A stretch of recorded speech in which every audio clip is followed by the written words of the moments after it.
চলতি বছরের মাঝামাঝি থেকে বিশ্বের সবচেয়ে শক্তিশালী মুদ্রা ডলারের অবস্থান দুর্বল। রিজার্ভের জন্য দেশে দেশে ব্যবহৃত এই মুদ্রার মান গুরুত্বপূর্ণ ৬ মুদ্রা ইউরো, ব্রিটিশ পাউন্ড, জাপানি ইয়েন, চীনা ইউয়ান, অস্ট্রেলিয়ান ও কানাডিয়ান ডলার এবং সুইস ফ্রাঙ্কের বিপরীতে ২০২৫ সালেই প্রায় ১১% কমেছে, যা গেল ৫০ বছরের মধ্যে সবচেয়ে উল্লেখযোগ্য পতন।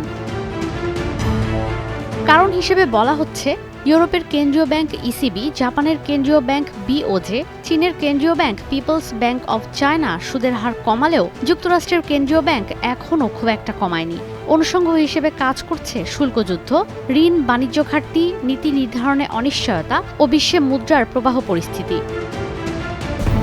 ডলার দুর্বল হওয়ায় শক্তিশালী হয়ে উঠছে ইউরো, ফ্রাঙ্ক, ইয়েন, ইউয়ানের মতো মুদ্রা। অন্যদিকে ভারতের মতো দেশে ডলারের বিপরীতে আশঙ্কাজনক হারে অবমূল্যায়ন হচ্ছে রুপির। মঙ্গলবার প্রথমবারের মতো $1 মূল্য ছিল ৯১ রুপি। চলতি বছরে এখন পর্যন্ত ডলারের বিপরীতে ৬% অবমূল্যায়ন হয়েছে রুপির। এশিয়ার উদীয়মান অর্থনীতির দেশগুলোর মধ্যে রুপির মান এখন দুর্বল। শুধু ডলার নয়, অন্যান্য মুদ্রার বিপরীতেও অবমূল্যায়ন হয়েছে রুপির। এজন্য দিল্লির ওপর ট্রাম্পের ৫০% শুল্ক আরোপ ও বাণিজ্য চুক্তি ঝুলে থাকাকে অন্যতম কারণ হিসেবে দেখা হচ্ছে। পাশাপাশি রুপিকে শক্তিশালী করতে কোনো পদক্ষেপই নিচ্ছে না ভারতের কেন্দ্রীয় bank reserve bank of India. দুর্বল এই রুপির কারণে উপকৃত হচ্ছেন প্রযুক্তি ও ফার্মাসিউটিক্যালস পণ্যের রপ্তানিকারকরা। আগের চেয়ে তারা বেশি রুপি পাচ্ছেন। তবে বিপাকে পড়ছেন আমদানিকারকরা, কারণ তাদের আমদানি ব্যয় মেটাতে আগের চেয়ে অনেক বেশি রুপি খরচ করতে হচ্ছে।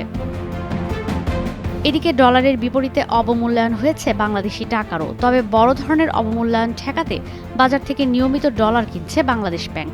চলতি অর্থবছরে এখন পর্যন্ত $২৮০ কোটি কিনেছে বাংলাদেশ ব্যাংক। এর ফলে আন্তঃব্যাংক ডলার লেনদেন দাম ১২২ টাকার মধ্যেই ধরে রাখতে পেরেছে সরকার। ঈশিতা ব্রহ্ম, স্টার নিউজ।